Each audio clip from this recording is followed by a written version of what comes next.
අයිබුවන් දරුවනේ ඔයාලා හැමෝම ඉතාමත්ම ආදරයෙන් මගේ YouTube නාලිකාවට පිළිගන්නවා. මම අද පාඩමෙන් කරන්නේ and සහ මේද භාවිතයන් ගැන. උදාහරණ අංක 1ට යනවා. I got a car. car කියලා කියන්නේ කාර්යයක්. I got කියලා කියන්නේ මට තියනවා කියන එක. ඔන්න අරගෙන වාක්‍ය ගොඩනගලා තියෙනවා. I'm going to wash the car tomorrow. මම හෙට කාර්ය සෝදනවා කියලා කියනවා. මේ මෙතන කියපු මේ කා කියන එක තමයි මෙතන ද ඇවිල්ලා භාවිතා කරලා තියෙන්නේ. කාර්යයක් මට තියෙනවා. මම ඒ කාර්ය සෝදනවා කියන එක තමයි මේ ද කා කියලා අරගෙන තියෙන්නේ. උදාහරණ අංක 2. Is there a hotel near here? මේ ළඟ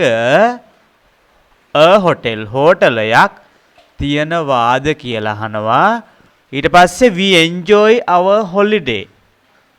අපි නිවාඩුවෙන් විනෝද වුණා කියලා කියනවා. The hotel was very nice. අර මේ hotel කියන එක තමයි මෙතනදී the hotel හෝටලයක් හෙව්වා හම්බ වුණා ඒ හෝටලේ හිටියා ඊට පස්සේ කියනවා the hotel හෝටලය was very nice නියමයි කදිමයි හොඳයි කියලා. ඊළඟට බලමු මේ වචන ටික. the door කියලා කියන්නේ දොර. the ceiling කියලා කියන්නේ සිවිලිම. the floor කියලා කියන්නේ බිම. මොකේද මේ කාමරයේ කොටස් ටික ගැන තමයි කතා කරන්නේ. ඒ නිසා තමයි ද භාවිතා කරලා තියෙන්නේ ද දාලා තියෙන්නේ වචනයේ මුලට. the roof වහලය, the garden ගෙවත්ත, the kitchen කුස්සිය.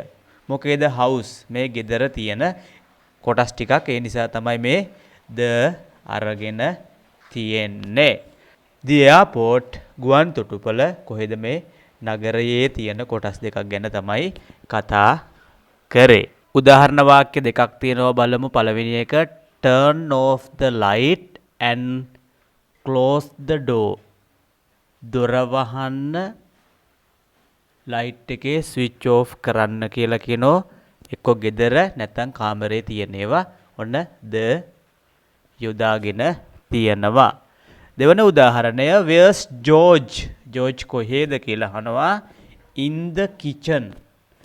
කුස්සි යේ කියලා කියන ඔන්න ගෙදර නිසා ද අරගෙන තියෙනවා. මේ වගේ පාඩම් ඉගෙන ගන්න මගේ YouTube නාලිකාව subscribe කරන්න. වීඩියෝ එක හොඳයි කියලා හිතනවා නම් like එකක් දාලා යාළුවන්ට බලන්න share කරන්න.